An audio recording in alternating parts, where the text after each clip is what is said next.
I'm Nick, and I am a game maker and artist, and I make work about loss and memory and digital cultures. During the residency, I've been developing a new digital game called Tamagotchi Seance number 3 Memory Garden. I've been using the Tamagotchi as a vehicle to explore kind of grief and loss. I had a Tamagotchi as a kid, and it died, which is something I think about a lot.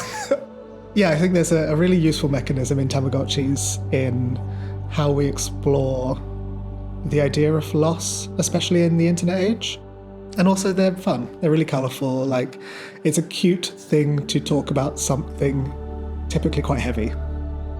Yeah, I'm creating a game, and it feels very traditionally game this time around. Like, it's on a screen, and you use arrow keys to walk through. You navigate with an avatar, and it's a kind of digital representation of a garden. And you can visit memorial sites within it, which are reflected out into physical space.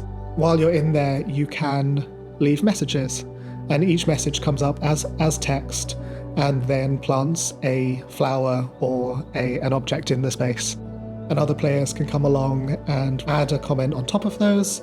So it kind of builds up almost what feels like a reflection of like old school forums as well.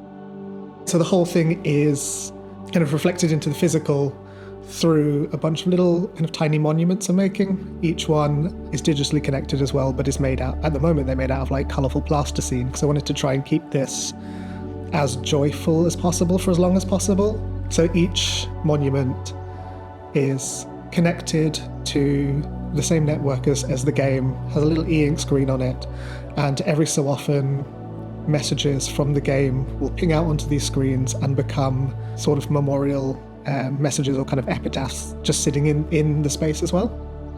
I think I'm really interested in the idea of people communicating across kind of vast distances of time.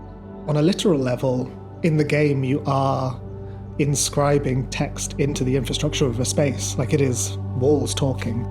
But I think kind of wider than that, and maybe deeper than that, this is a game about how kind of cultural memory can build up in a space.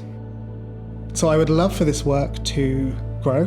It has all of these small memorial pieces, and in my kind of dream version, it has, 30, 50, 100 of these, so that people can walk through this expansive space and kind of use it as a kind of reflective moment, taking in messages all through the work.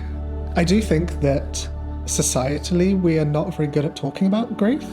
As we kind of progress, there are things like kind of death cafes and kind of lost meeting groups, which I think are really wonderful spaces to explore some of this. And I think that there's something in exploring things before crisis. I think that play is fundamentally a phenomenal way to explore absolutely anything, and especially topics that might be difficult or might sit at the kind of boundaries of our comfort level. Yeah, play allows us to inhabit characters that we might not otherwise. And in doing that, you take a kind of step outside of yourself, and then you can kind of see things in an entirely different light. And then, because it's a game, it has walls, and you can kind of step back out of it at the end, and you can feel safe or kind of cared for in that moment. I want to try and create spaces or plant the seed of ideas that help people to form their own communities and kind of maintain them.